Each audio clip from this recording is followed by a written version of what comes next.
அனைவருக்கும் எனது மாலை வணக்கம். இன்றைய தினம் கார்டியாலஜிக்கல் சொசைட்டி ஆஃப் இந்தியா சொல்லுது இந்திய இருதயவியல் கழகம். இதனோட ஒரு பிரான்ச் வந்து நேஷனல் இன்டர்வென்ஷனல் கவுன்சில். அது ஹார்ட் டாக்டர்ல 2 விதம் உண்டு. ஒன்று வந்து இந்த மருந்தெல்லாம் கொடுக்குறவங்க, இன்னொன்று வந்து அந்த ஆஞ்சியோபிளாஸ்டி, இந்த வால்வு சிகிச்சை அதெல்லாம் செய்கிறவங்க. குழந்தைங்களுக்கு இருதயத்தில் ஓட்டை இருக்கிறது, அடிக்கிறது, இந்த மாதிரி விஷயங்கள். இதுக்கு பேர் இன்டர்வென்ஷனல் கார்டியாலஜிஸ்ட்னு பேர். இந்த இன்டர்வென்ஷனல் கவுன்சில், தேசிய இன்டர்வென்ஷனல் கவுன்சில் மீட்டிங் வந்து இன்னைக்கு நடந்துட்டு இருக்கு. வருஷம் நடக்கும். இந்தியாவின் மேஜர் சிட்டிஸில், பெருநகரங்களில் மட்டும் நடக்கும். அதில் வந்து இன்று சென்னையில் நடக்குது. 4 நாட்கள் நடக்கிறது. நேற்று வந்து மருத்துவ மாணவர்களுக்கான ஒரு முகாம் நடந்தது. அது வந்து ஹில்டன் ஹோட்டல் நடந்தது. இன்றும் நாளையும் நாளை மறுநாளும் சென்னை ட்ரேட் சென்டரில் இந்த கருத்தரங்கு நடக்கிறது. இதில் வந்து இந்தியா முழுவதிலிருந்து 1500 இருதயவியல் நிபுணர்கள், இருதய ஊடுருவு நிபுணர்கள், அதாவது இன்டர்வென்ஷனல் கார்டியாலஜிஸ்ட் கலந்துக்கிறாங்க. இந்த இதில் வந்து பல பயிலரங்குகள் நடக்கிறது. இதில் வந்து வெளிநாட்டிலிருந்து 25 வெளிநாட்டு மருத்துவ நிபுணர்கள் வந்திருக்காங்க. என்னோடு வந்து லெஃப்ட் சைடில் வந்து டாக்டர் மேனுவல் பேன், அவர் வந்து ஸ்பெயின்லேருந்து வந்திருக்காரு. ரைட் சைடில் வந்து கடைசியில் இருக்கிறவர் வந்து டாக்டர் கூலியோ, அவர் வந்து இத்தாலியிலேருந்து வந்திருக்காரு. என்னோட பக்கத்தில் உட்காந்துருக்கவர் டாக்டர் பிரதாப் குமார், அவர் வந்து கொல்லம், கேரளா. அவர் தான் வந்து இந்த சயின்டிஃபிக் கமிட்டியினுடைய சேர்மன். அவர் தான் வந்து இந்த சயின்டிஃபிக் அஜெண்டாலாம் ஃபைனலைஸ் பண்ணுறவர். நான் வந்து ஆர்கனைசிங் செக்ரட்டரி. இந்த பயிலரங்கோட நோக்கம் என்னன்னா, இந்த இன்டர்வென்ஷனல் கார்டியாலஜிக்கு ரொம்ப வளர்ந்துட்டே வருது. அது வந்து வருஷம் அப்டேட் பண்ணிட்டே இருக்கணும். புதுசாக நிறைய தெரப்பிஸ் வந்துட்டு இருக்கு. முன்னாடிலாம் வந்து வால்வு சிகிச்சை அப்படின்னா ஆப்ரேஷன் பண்ணுறது அப்படின்னு தான் நினச்சிருப்பீங்க. இப்போ வந்து பெரும்பாலான வால்வு சிகிச்சைகளுக்கு ஆப்ரேஷனே இல்லாமல் டியூப் வழியாகவே, டியூப் வழியாகவே வால்வை மாற்றிடலாம். அந்த மாதிரி ஆயிடுச்சு. இப்போ வந்து இன்னொரு 5 வருஷம் கழிச்சு வால்வு சம்பந்தமான அறுவை சிகிச்சையிலே மிக மிக குறைந்து விடும். அந்த மாதிரி டெக்னாலஜி வளர்ந்துருச்சு. அதே மாதிரி வந்து குழந்தைகளுக்கு பிறப்பிலே இருக்கக்கூடிய இருதய குறைபாடுகள் அனைத்துக்கும் வந்து அந்த டிவைசஸ்லாம் வந்துருச்சு. அதில் வந்து அடைப்பு, அந்த இருதய ஓட்டை மற்றும் லீக்கெல்லாம் இருந்ததுன்னா அடைப்பதற்கான வாய்ப்புகள் இருக்கு. அதே மாதிரி உங்களுக்கு எல்லாத்துக்கும் தெரியும், நம்ம ஊரில் வந்து இந்தியாவில் வந்து மாரடைப்பு வந்து ரொம்ப காமனான ஒரு விஷயமா இருக்கு. அது சிறு வயது மாரடைப்பு ரொம்ப அதிகம். இதுக்கு காரணம் வந்து நம்மளுடைய உணவு பழக்கவழக்கம். எல்லாருக்கும் நல்ல உணவு கிடைக்குது. எல்லாரும் ரொம்ப பிரியாணி சாப்பிட்றாங்க. வரிசையாக வந்து ஊரில் எல்லா தெருவெல்லாம் பார்த்தா வந்து பூரித கொழுப்பு அதிகமான உணவு தான் கிடைக்குது. அதனால வந்து இருதய அடைப்பு ரொம்ப சின்ன வயசுலேயே காமனாக இருக்கு. அது மட்டும் இல்லாமல் இந்தியர்களுக்கு ஜெனட்டிக்காகவே ஒரு பிரச்சனை இருக்கிறதுனால அவங்களுக்கு வந்து ஹார்ட் அட்டாக் வந்து கொஞ்சம் வர்றதுக்கான வாய்ப்புகள், சிறு வயதில் வர்றதுக்கான வாய்ப்புகள் அதிகம். அது மட்டும் இல்லாமல் உடல் உழைப்பு ரொம்ப குறைந்து விட்டது. எல்லாரும் பைக் தான். முன்னாடி எல்லாரும் சைக்கிள் ஓட்டுருக்கோம், எல்லாம் பைக்கில் தான் போகிறாங்க. அது மட்டும் இல்லாமல் பொல்யூஷன் வந்து ஏர் பொல்யூஷன், வாட்டர் பொல்யூஷன், இதெல்லாமே ஒரு காரணம் தான் ஹார்ட் அட்டாக் வர்றதுக்கான. இந்த மாதிரி மாரடைப்பு வர்றது ரொம்ப சிறு வயதில் இருக்கிறதுனால இதுக்கான ஆஞ்சியோபிளாஸ்டி சிகிச்சைகள் வந்து ரொம்ப அட்வான்ஸ்டாக போயிட்டு இருக்கு. அதனால இதை பற்றியான விஷயங்கள் புதிதாக வந்து மருந்து கோட்டட் பலூன் வந்துருக்கு. இது என்னென்னா,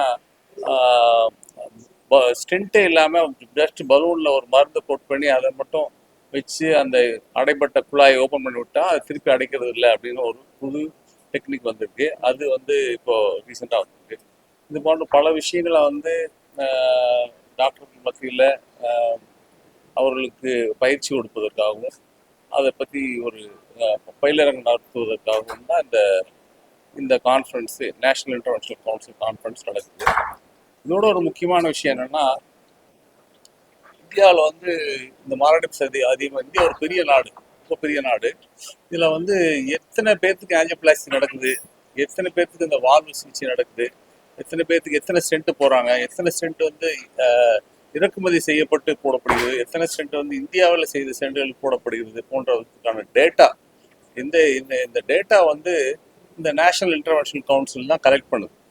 இந்த வருடம் வந்து 1700 ஹாஸ்பிட்டலில் கேத்லாப்ல இருந்து அந்த கேத்லாப்ல எந்த எந்த விதமான எவ்வளோ ஸ்டென்ட் போட்டிருக்காங்க, அந்த அது இறக்குமதி செய்யப்பட்ட ஸ்டென்ட்டா, இல்லை வந்து வெளிநாட்டில் இருந்து கொண்டு அதாவது இந்தியாவிலே தயாரிக்கப்பட்ட ஸ்டென்ட்டா, இல்லை வந்து எந்த விதமான ஸ்டென்ட்டு, அதே மாதிரி வால்வு சிகிச்சையில் எந்த விதமான வால்வு வெளிநாட்டிலிருந்து கொண்டு வந்ததா, இந்தியன் வால்வா, இது போன்ற அனைத்து புள்ளி விவரங்களையும் நாங்கள் திரட்டி இதுதான் எங்களுக்கு தெரிஞ்ச வரைக்கும் இந்தியாவில் இருக்கக்கூடிய ஒரே புள்ளி விவரம்.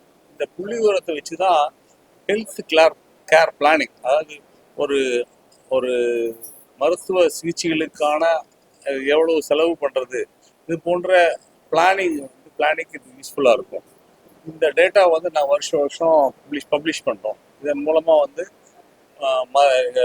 ஒரு ஹாஸ்பிட்டலுக்கோ, ஒரு அரசாங்கத்துக்கோ, ஒரு ஒரு நிறுவனத்துக்கோ எந்த அளவுக்கு அவங்க என்ன செய்யணும், எந்த அளவுக்கு நம்ம அதை ஸ்பெண்ட் பண்ணணும், எந்த அளவுக்கு வியாதி இருக்குது அப்படிங்கிறத ஒரு அறிவுபூர்வமான ஒரு தகவலை சொல்கிறோம். இது எங்களுடைய ஒரு முக்கியமான பணியாக இருக்குது. இதுக்கு மேலே வந்து ஏதாவது கேள்வி கேட்கணும்னா கேள்விகள் இருந்தால் சொல்லலாம். இது வரைக்கும் வந்திருக்காங்க. இன்னொரு 500 பேர் எதிர்பார்க்குறேன். நாளைக்கு 2500 பேர் வந்துருவாங்க. All over India. அது மட்டும் இல்லாமல் Jammu Kashmir to Kanyakumari, all the people coming. Nearly 1,500 today came. Probably we expect 2,000 plus tomorrow. And we have nearly 32 international people. He is from Italy, he is from Spain. So people from US, Italy, Spain, Germany, and Middle East countries. Many people who are actually settled in the US also came here for the conference. Basically what he was telling about the data. Data means we are actually collecting data from nearly 1,200 hospitals. So we will exactly know that what type of stent they are using, what is the result after the angioplasty, how many patients are actually getting treatment by government schemes. There are 3 types of scheme. Money is people pay from their pocket. People are getting private insurance. People are getting from the government schemes. So how much are getting from the government schemes, and whether they are doing a heart attack angioplasty during heart attack called primary angioplasty. How many are getting primary angioplasty in India? So if you look at the international data in India, we are actually last year, not this year. This year will be published tomorrow. Last year we have done nearly 1 million, 10 lakh angioplasty, which is equivalent to US. So we are actually almost equivalent to US in number of angioplasty. But India is 4 times US, and the population wise we are actually again 4 times US. So basically, whether it is sufficient, we have to create minimum 4 times the number. Because of the financial issues and all. Last year what happened? The poor scheme, that's a government scheme, occupied nearly 40% of the angioplasty in India. So what is the data till tomorrow only we will understand. Can we have some take home from our Italian colleague, Dr. Giulio? Giulio is from Italy. Can we have... First of all, thank you very much for having me to this conference. I am established the relationship with the India colleague Pratap and all the community many years ago, especially focused on using imaging in all settings, including the acute coronary syndrome patients. I think there is a growing respect in confronting with them. They did a lot of improvement also in using and in getting many type of data coming up. So I think that's what Pratap was referring in terms of collect the numbers are very, very important to get a full view of what is going on and to have the vast majority of the resources focus on supporting the most efficient way for having patient treated. So how do you rate our Indian cardiologist versus foreign cardiologists? What is the skill level? Well, I think that in terms of handle, you can see many times they are very, very high level. In terms of complexity, the patients that you can see here in India, they are more complex because you have more diabetes, more renal failure, more calcification, and I think many times you have a diffuse disease. So they are basically difficult patients. We needed to invest a little bit more in prevention, in treating this patient in the young age, because this is going to be very impactful for the future. So there are 3 important things. One is actually we have more complicated cases in India. Number 2, we have multiple blocks. Number 3, we are having more diabetic population. So those type of patients we are treating, what is he is telling, it is equivalent to or better than some of the cases we do better than the foreign or ex-Western population. Can we hear from Dr. Manuel Pan? He's from Spain. Please. Thank you. Thank you for the nice invitation. For me, it's a pleasure. It's my third time in this Congress. We come from Spain and we have a close relationship with Pratap. I'm trying to, to do collaborative study and collaborative formation with fellows. And I am really impressed by the number of procedures that in India has been performed.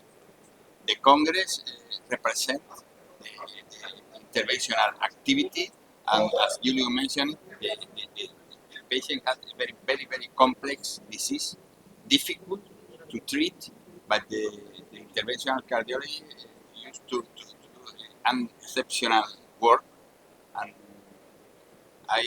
for me, it's a pleasure to be here, collaborate, and to learn, because in Spain we have a lot of activities in interventional cardiology, but the number of Indians are compatible. So I hope to continue visiting this Congress and increase our collaboration with India and with Pratap in particular.